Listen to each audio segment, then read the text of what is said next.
One, two, three. Tonight, it's my pleasure to introduce our reader, Linda Nemec Foster.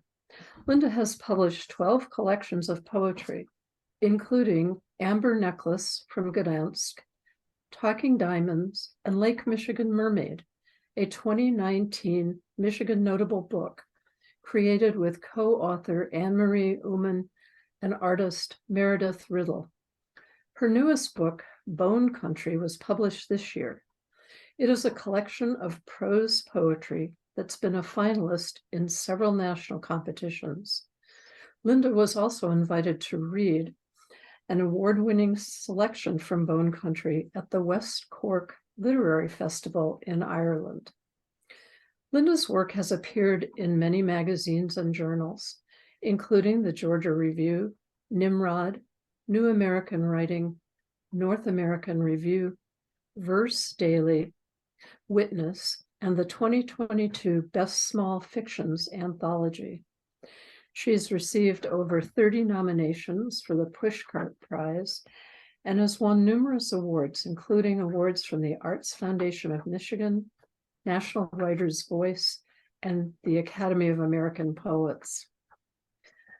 Linda was born near Cleveland, but now resides in Michigan. All of her grandparents immigrated to the US from southern Poland. This has played a large role in some of her poems and in her books, Amber Necklace from Gdansk and Bone Country. Linda has an MFA and has taught poetry and writing classes in schools and at the college level.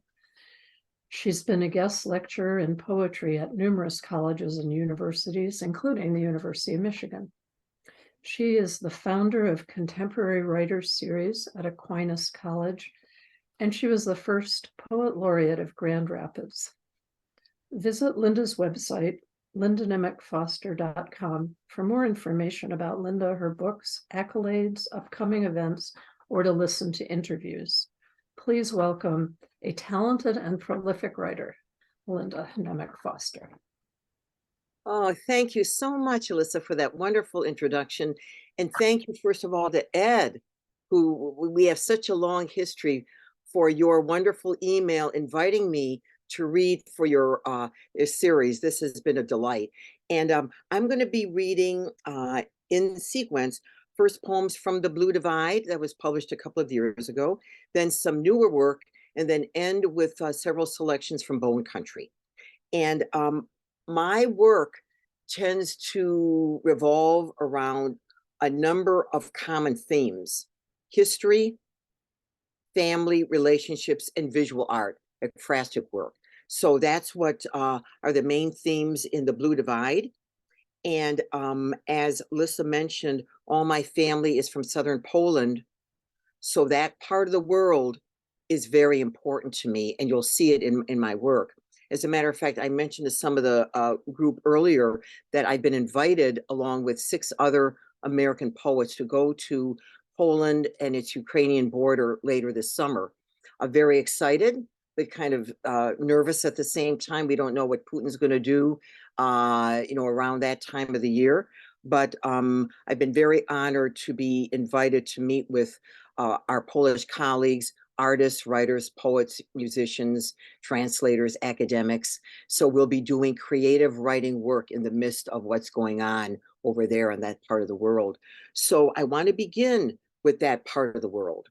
And before Putin started this brutal war in Ukraine, the worst atrocity since World War II happened in the early 1990s during the Bosnian War. If anyone remembers their history, when Serbia got crazy, when the former country of Yugoslavia broke up, we had Slovenia, Croatia, Bosnia, Herzegovina. So the first couple of poems are about that part of the world. And this first poem from The Blue Divide is called The Cypress Trees in Croatia. The women speak as if they are singing, and who could blame them? Their war ended only 20 years ago. The bullet holes from the Serbian guns still visible in the walls of the fire station in Dubrovnik. But how do they sing? Their low Slavic voices have long abandoned the illusion of perfect pitch.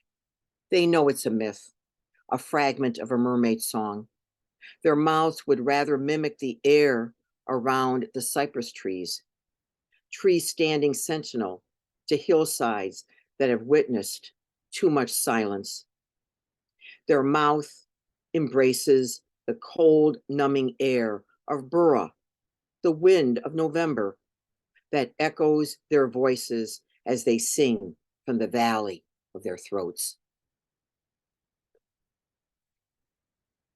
And Bura is it's a meteorologists know all about it in Central Europe, and it's a very heavy wind that whips through Europe in November, and in Croatia, it's called Bura, B-U-R-A. It's a little bit about that poem. The next poem is about Bosnia during the war, and even though it was a brutal several years, I think from 1990 to 1992, 93, people still did art.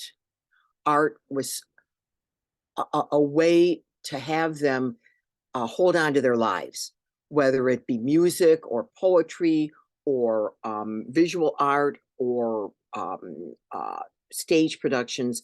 And this next poem is about a stage production of Hair, the rock musical Hair, and it was performed in Sarajevo during the war. And the name of the poem is Report from Bosnia, Hair performed in Sarajevo. The age of Aquarius is sung in broken English to a packed house in a small room. The actors do not take off their clothes at the play's finale. We're already naked from the war, one singer says. But they ask the audience to sing and join them on a tiny stage. They perform only when there's electricity. More than a dozen performances have been interrupted or stopped because of mortar shells. The artistic director, who also doubles as a bass guitarist, plays with a gun strapped to his waist, black revolver stolen from the cold grip of a dead Serb.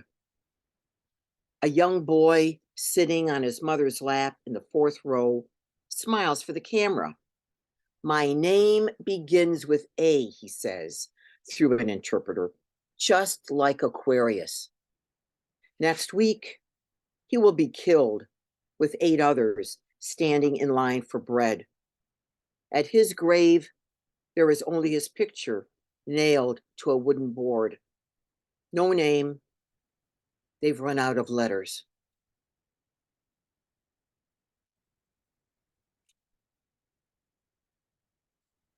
And I mentioned history in the Blue Divide.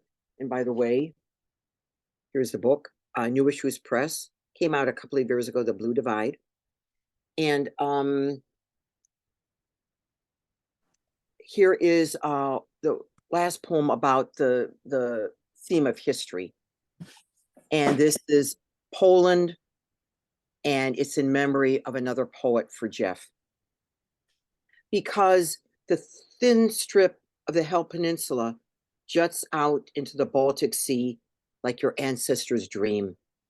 Because it was near Gdansk where Hitler began his invasion of Poland, starting the horrific war that turned this country into the last century's graveyard, crematorium, dumping ground of desolation.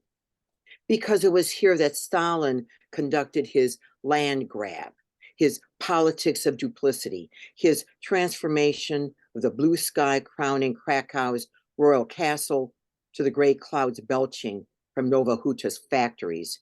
Because so many died here, your family, my family, the young Jew hiding in the closet under the kitchen floor. Because despite all of this, the war, the camps, the constant shifting of borders, the country survived to become Europe's phoenix, rising from the ashes of my great aunt's sister from Poznan, your anonymous cousin from a town south of Warsaw. Because this place of your ancestors means literally Pole land, people of the land, people of this plain in Central Europe bordered by the Baltic in the north, the Tatra Mountains in the south, Prussian aggression in the west, Russian arrogance in the east. All the past histories silenced in the pure rain, cleansing a meadow of wildflowers near Zakopane, sweet grass, purple lupine, white asters growing from bones, cleansing the ancient trees, the primeval forest of Bialowiceya, graceful pines, towering oaks, rustling birches and their torn skins, cleansing the dunes on the Baltic coast, fog that tries to embrace the shifting earth, lovers that cover their naked bodies with sand, the silent amber washed ashore, cleansing the Obra River and its clouds of birds, golden eagles, black woodpeckers, long shadows of pure white storks, because all the lands of your ancestors have been cleansed in tears, in blood, in fire, in exile, in forgiveness, in love, in truth, in expectation to welcome you home.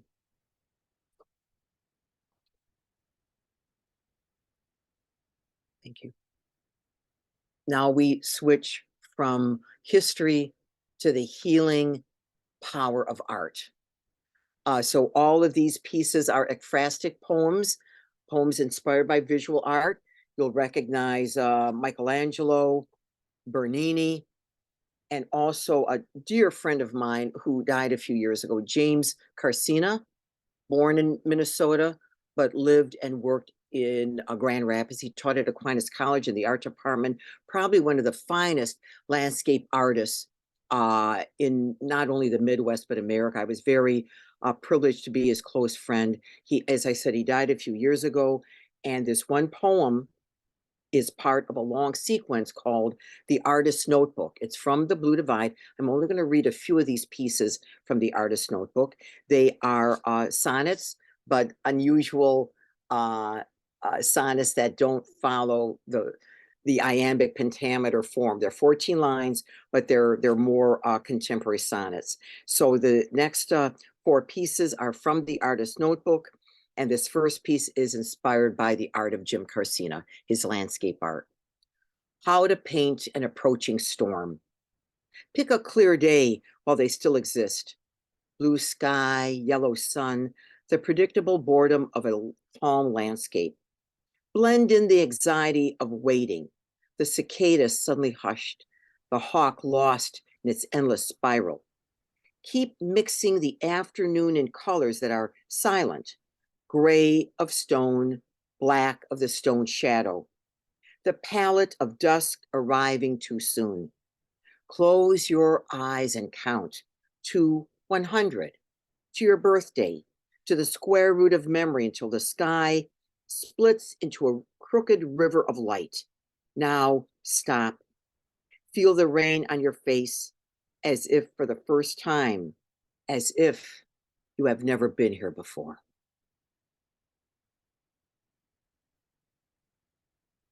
Another piece from the Artist's Notebook is about Bernini, the Renaissance sculptor. He sculpted like an angel, but he was a creep. In real life, we're talking, you know, he would have been in prison for sexual harassment and more. So this is about him and his art and his life. And I talk about some of his pieces. The most famous is Saint Teresa in Ecstasy, where Teresa is being, you know, pierced by an arrow that an angel holds. It's a phenomenal piece. I saw it in person, in stone, in Rome, and it's quite amazing. So I talk a little bit about his work. Ludovica was another statue he did, Pluto and Proserpina, and also Daphne and Apollo. Daphne trying to run away from Apollo, and she's turning into a tree. And I've seen that in person too, and it's magnificent. But here's about Bernini, backstory. The open mouth of Saint Teresa and her ecstasy. The death of Blessed Ludovica and its mirage of light. Pluto's wide hand on the marble thigh of Proserpina and the tears that seemed to stream down her cheek. All this passion by Bernini, can overwhelm any young tourist, but it's his Daphne and Apollo, the girl growing leaves and roots while the god is in hot pursuit, that makes my daughter gasp, better than Michelangelo. But she doesn't know Bernini's backstory, the jealous rage that made him force a servant to slash a woman's face until it wasn't a face. But why ruin the moment? No artist is perfect, even though the art can be. Consider his Teresa and her angel. The marble floats as if it's already in heaven. And I mentioned Michelangelo, so he's in the next poem. Art and life. Who can sculpt grief like Michelangelo? His writhing slaves, incomplete and still locked in their marble wombs, mirrored an agony only matched by his. He knew how to perfect it on the silent face of a perfect Madonna, mother and dead son. But imagine this other grief. At the moment when another woman's grown son died, not by crucifixion, but by cancer, she crawled into his hospital bed, held him, and sang lullabies until he was cold. What image embraces the deeper pain? The art enshrined in a large church, or the private tableau hidden in a corner of suburbia? Our master of grief cannot answer, only asks another question from the silent marble growing from his hands.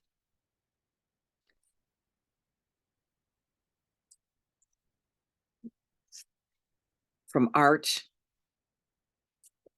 I want to move to friendship. Well, friendship and art. And I talk about Hokusai in this next poem, the famous Japanese classical Edo period artist. And of course, one of his famous pieces is Boy Viewing Mount Fuji. He also has The Great Wave. You know, that's another famous painting of his, but this is about Mount Fuji, and it's dedicated to my dear, dear friend, Therese Becker. Mount Fuji. My friend always wanted to see the mountain with its eternal snow, but she never crossed the ocean to Japan.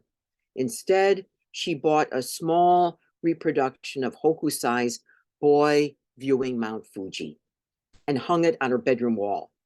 Every morning it greets the daylight, the boy with his back to her as he faces the mountain and plays a flute.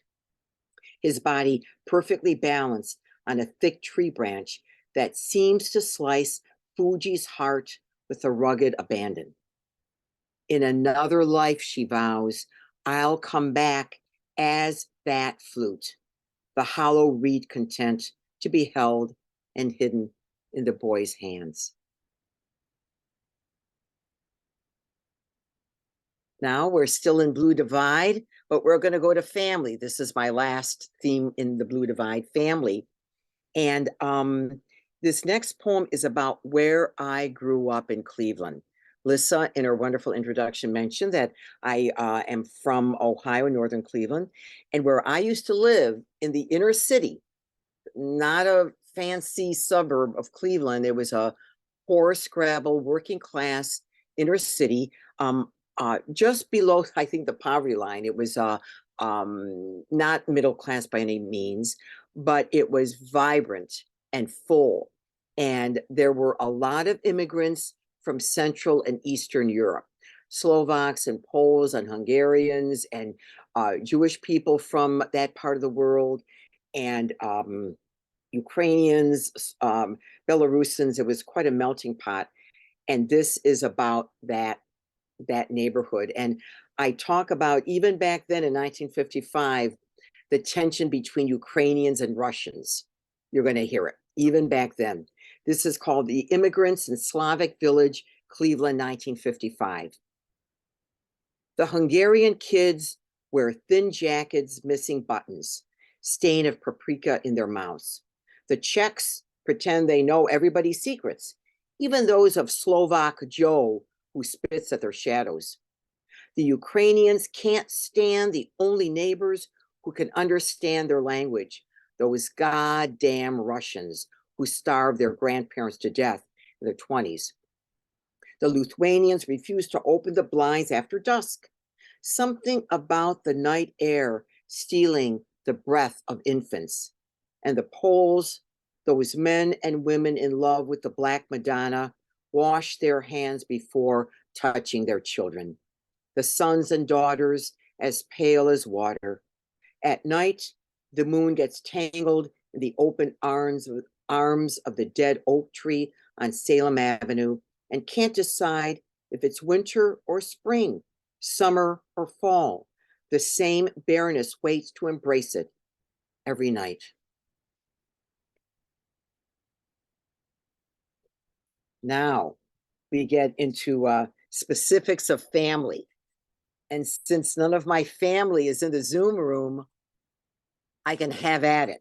These are all good. I mean, they've all seen these poems because they've been published in the Blue Device. So this is about my daughter, my brilliant daughter, and about a relationship between a mother and daughter, specifically me and her. I only have one daughter, one son and one daughter. And it's all about astrophysics. And this isn't going to explain things to you because I don't get it. But so I'm going to talk about quarks and, black holes. I don't explain them. I just mention them. So your guess is as good as mine, unless we have any astrophysics in the audience, or if Carl Sagan has come back as a ghost and he's sitting on the Zoom chat, he knows. But anyway, this is about my daughter, and it's called The Theory of Everything. And it begins with this quote from The Teaching Company. There's a catalog with courses you could get online, The Teaching Company. And this is what it talks about, the theory of everything. They're still talking about it. They haven't figured it out yet, the theory that binds everything together in the universe. And so this is what The Teaching Company says about the theory of everything. A vision of physical reality so at odds with our experience that it defies language. And of course, I decided to use language to write about it. So here we go. The theory of everything. Einstein's theory of relativity can be stated in one concise sentence. But what is it? What noun placed next to what verb modified by what adverb holds the secret? I ask my daughter, the aspiring astrophysicist, to speak the sentence, and if not the concise sentence, then the undulating lines of pure thought that describe the theory of everything.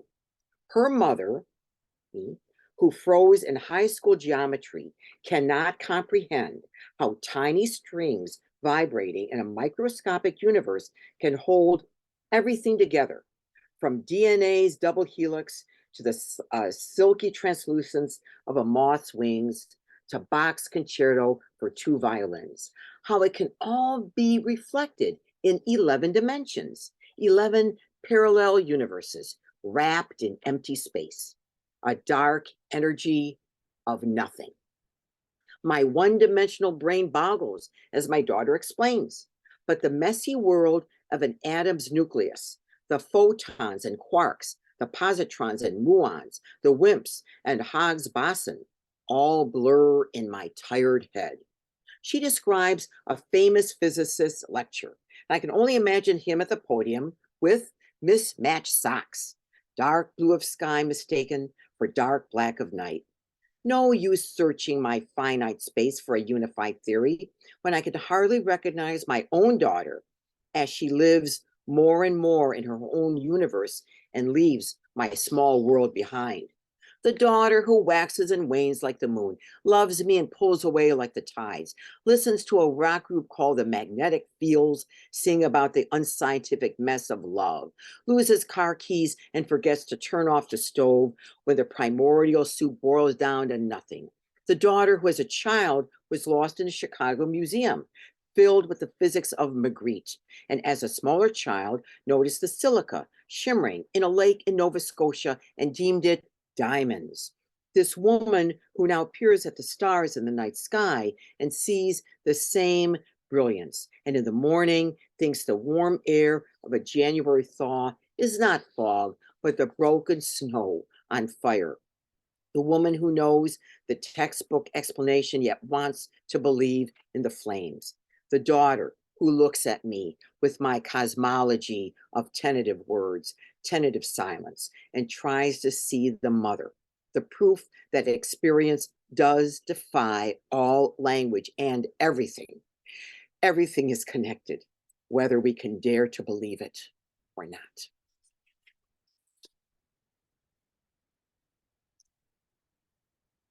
And then just a few more poems from the Blue Divide, and then I'll go into some newer work. And this is a poem about my mother and father. By the time this poem happens, my father is already dead, but you know their relationship from what the poem says. And it wasn't a great marriage, but for 60 years, it was something. And I mentioned one thing in Cleveland, downtown Cleveland, which doesn't exist anymore. It was a burlesque house where they had strippers like Gypsy Lee Rose and all the old time strippers would go there and or would perform there. And there was one called Blaze Star. She wasn't as famous as Gypsy Rose Lee, but she was still a stripper. So you'll see, I don't think she's ever been in a poem before. So here she is in this one. And this was a poem written soon after my dad died. And it's called Gravity and God. On her 90th birthday, my mother dreams of her dead husband. That would be your father, she explains, as if I wasn't paying attention. After 60 years of marriage, you can't blame her for forgetting he's gone, the departure only 6 weeks ago. She insists it really wasn't a dream, but his actual body materializing before her and talking like he always does, gesturing with his hands about what a pain in the ass it is to be where he is. He can't do anything anymore. Drive his Buick, play golf, see Blaze Star at Roxy's Burlesque Theater on East 9th Street. My mother ignores his rants like she always did, except when he starts talking about gravity and God. Not metaphysical theories of substance and spirit, but the title of a song he wrote, Gravity and God, a song without words. He tells her only the dead can hear it, since they're not distracted by brown grass or breathing. As he begins to sing, the dream ends, or as my mother firmly states, he leaves the room. He was wearing that red sweater vest and those baggy gray slacks I hate. Just two more poems about family. And this is again about my mom. Two things my mother loved to do. She loved to do housework. She wasn't a great cook, so she didn't like to cook, but man, she loved to clean up afterwards, doing dishes, doing laundry, dusting the floor. That was her life. So it was housework and gossip.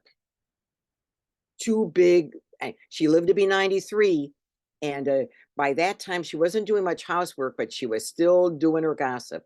And she loved those Hollywood magazines back in the day. Before we had People and Us Weekly, there were things like Confidential, Lowdown, Hush Hush, Uncensored. So those were her Bibles. And so I talk about her housework.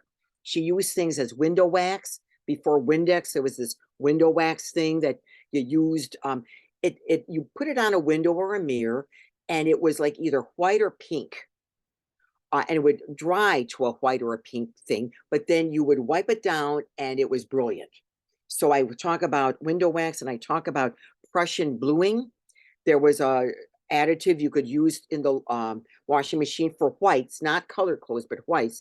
And it would be like a miracle. It was this blue water that changed white clothes into even whiter things. So my mother loved that stuff. So this is about her and her love of Hollywood gossip and laundry, and begins with an epigraph by Ava Gardner. The title of the poem is A Kiss is Just a Kiss. And here's a quote from Ava Gardner. And some newspaper columnist asked her, describe show business. What's show business all about?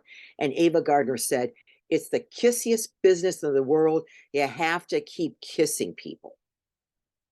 A kiss is just a kiss. My mother, in her own words, didn't know much, but what she knew, how to darn a sock's hole until its universe imploded into a white dwarf of string theories, how to polish window wax into a mirror until it reflected a gaze more intense than Snow White's stepmother, how to magically stir the cauldron of laundry to transform Prussian bluing into a pure white shirt.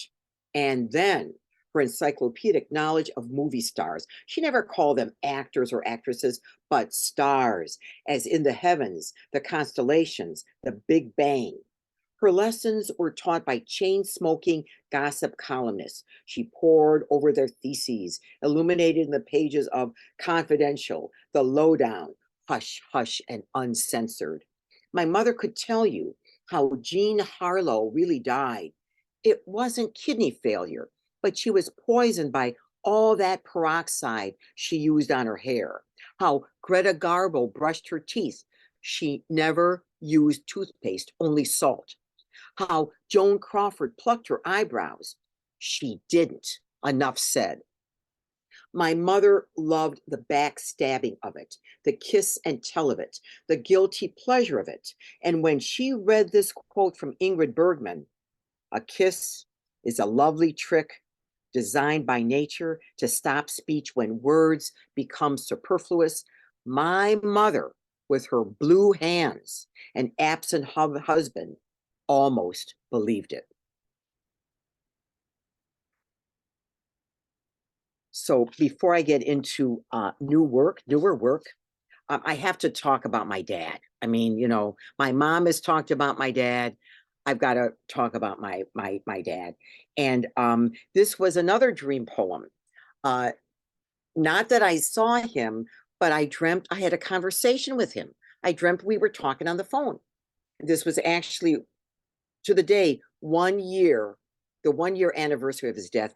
And my husband and I were in Krakow at the time because I still have a lot of family and friends in southern Poland. So we were there and we were ready to leave for back home the next day. And that night, our last night there, I had this dream about my dad. So this is it. And all you need to know is I talk about a beer Żywiec. It's a Polish beer, very popular there. And I also talk about the Forum Hotel, which isn't a hotel anymore. There, it's now a rave place. My daughter went there a few years ago for a big, crazy rave concert. So, at any rate, this is called on the first anniversary of his death. I dream of my father. I don't exactly dream of him, but his voice. I'm calling from Krakow on the last night of my trip. Dad, I speak into the white phone. His voice on the other end sounds deep and hoarse, as if he has a bad cold or has been talking a lot. Yeah, he replies. I'm in Krakow, your mother's city. Oh, really? How is the weather? Fine. It's been good. I want to tell him about this place he's never seen. The market square gleaming like afternoon light, no matter what time of day it is. The starlings swooping like a black cloud in Grushka Street above the statues of the 12 apostles. Hearing my favorite Chopin nocturne played in the Bonarovsky Palace by a young Japanese woman. Gee whiz, I could hear him say. A Japanese woman living in Krakow. How that nocturne reminded me of him, the long goodbye I never got to say. But I just talk about inconsequential stuff. The heat wave that turned into a soft rain last night, the ugly Forum Hotel finally boarded up and turned into a giant billboard for Polish beer, the one and only Żywiec. That's nice, he says. Well, I gotta go. I've been talking too much over here, and I don't want to lose my voice. Somewhere on the edge of the city, a strong wind embraces the birch trees, changing their green leaves to silver in the thin morning.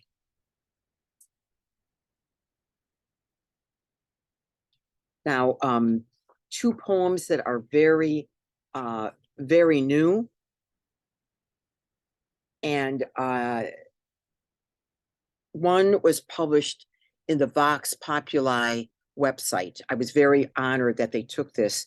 And this is about the Ukrainian war. So we began in Central Eastern Europe, and we're moving towards that part of the world towards the end of my reading here. And I don't know if you remember, but at the very beginning of the war, the actor Sean Penn was in Ukraine filming a documentary on Ukraine, and then Russia invaded. And he thought, he'd be there for a while, and then it got very unsafe, and he had to leave. And this is about him getting out of Ukraine. This is called Sean Penn Leaves Ukraine for Safety in Poland. 80 years ago, you couldn't dream of this scenario. A Hollywood actor walking miles past long lines of cars to the Polish border for safety. The same Poland that was engulfed in Nazi flames and crematoria ash. Fast forward, like so many streaming videos, to the now, where Sean Penn of Dead Man Walking fame is walking toward a border town and getting the hell out of Dodge, read Kyiv. He was in Ukraine filming a documentary about the Russian invasion until he wasn't. But let's get back to the irony of his walking towards a Poland that Hitler couldn't have imagined in 1942, with his long lines of women waiting for the showers at Birkenau, long lines of men waiting to be selected for work at Treblinka, long lines of children waiting for non-existent bread in Warsaw. In the now, Poland is on the other side of one history's nightmare. In the same now, its neighbor to the east, Ukraine of the blue and yellow, of the sky and field, of the hands of the dead and their lost prayers, is not. Once I visited a cemetery there on the border between Poland and Ukraine. Stark and beautiful, green and calm, no dead men walking there, not even ghosts. Only the long lines of graves and rusting crucifixes nailed to trees. But back to Sean, walking to the border that divides one history from another, passing so many cars, he's lost count. And I will end with a few poems from the book that just came out. Literally, I think Linda Sienkiewicz, dear friend, your book arrived today, and literally it's just out. I just got my books not too long ago. Bone Country, my first full-length collection of prose poems published by Cornerstone Press out of University of Wisconsin at Stevens Point. And all these pieces are about other parts of the world. They're not about America, but the voice of the narrator is an American trying to make sense of the world before COVID. My husband and I traveled extensively in Central and Eastern Europe before COVID. And as a matter of fact, the last time I was in Europe, the last time I was in Poland was in October of 2019. I taught there for the entire month of Poland. I was poet in residence at the University of Bielsko-Biała, which is in southern Poland, right across the border from the Czech Republic. And so these poems are all about the part of the world where we traveled quite a bit. And so this first one I'm going to read for you is the first piece in Bone Country. It's called Tea in Istanbul. Men stand outside every restaurant, every store, every fruit stand, enticing you, at times assaulting you to come in and buy anything, an exclusive hand-woven carpet, genuine red leather slippers, a bottle of water. I walk past a handsome and hip man standing by the front door of the historic Angel House Hotel and Restaurant. His spiked mohawk defies gravity, greased and slick. He laughs to himself as if he knows this hawking routine is a joke without a punchline, but he has to do it, the entry-level job, before he can work the inside labyrinth of bellboy, night desk clerk, restaurant manager.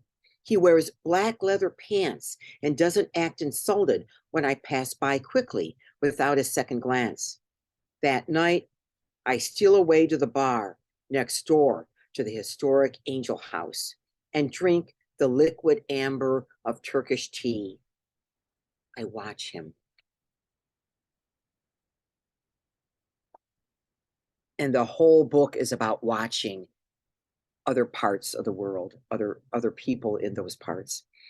And this next piece is the piece that won the award in Ireland.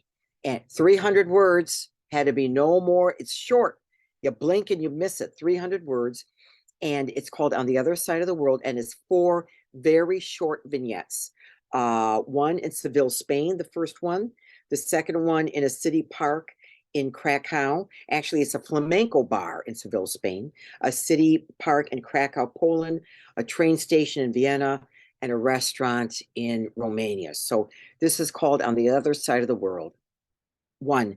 After the funeral in Seville, 2 sisters go to a flamenco bar after they bury their father.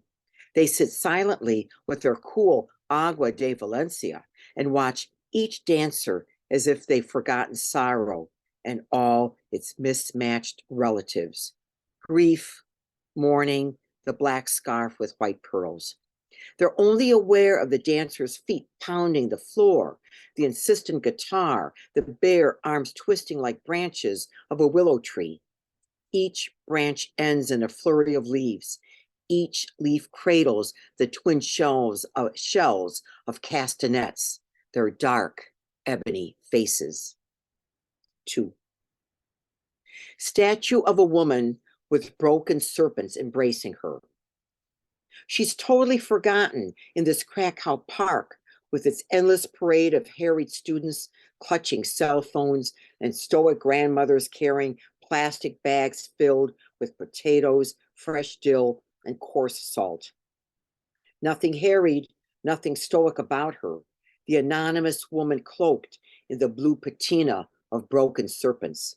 They cover her breasts and pubis, thighs and feet, the Madonna of the underworld, the anti-virgin of what is holy. Even the sculptor refused to name her, keeps her eyes open, her mouth closed. 3. The train station, Vienna. The old woman wears a fashionable purple beret and collects free newspapers from 3 different kiosks in Vienna's main train station. She would be a bag lady in the States, but her scarf is too perfect. Its universe is serenaded by flocks of black starlings perched on bright yellow trees. What more can be said about the landscape she wears around her neck, or the man on the train station passing into the night who sees it? 4. The horseradish dish. Somewhere in Bucharest or Budapest, a place Americans can't find on a map, she finds the one restaurant that serves fresh, grated white horseradish. When the waiter brings the spice to her table, she's startled to find its pungent fragrance trapped in a little coffin of pure glass. Be careful, the waiter whispers, what you wish for. And my very last piece that I'll read for you this evening, and thank you so much for your wonderful presence, for your wonderful attention. And this last piece is also from Bone Country, and it's about Ukraine when I was there, and it's about a young girl, and I hope she's okay. Painted toenails in Ukraine. The young girl who gives the American woman a pedicure in the town's most elite spa doesn't know the difference between a foot or a knee. The woman doesn't want to embarrass the girl and her lack of English vocabulary, so she never corrects her. Other knee, other knee is the mantra the woman sporadically hears as the right foot and then the left is covered with green kelp from the Black Sea and massaged into her skin's oblivion. Other than the incorrect word, the girl is silent. A thin gold Orthodox cross dangles from her neck as she daydreams about her lover's thigh. She paints the woman's toenails in such a hard, brilliant red that weeks later, no nail polish solvent can remove it. The woman will have to wait a year after the nails have totally grown out before every trace of the color is gone. The girl and her halting mantra, a silent echo. Thank you.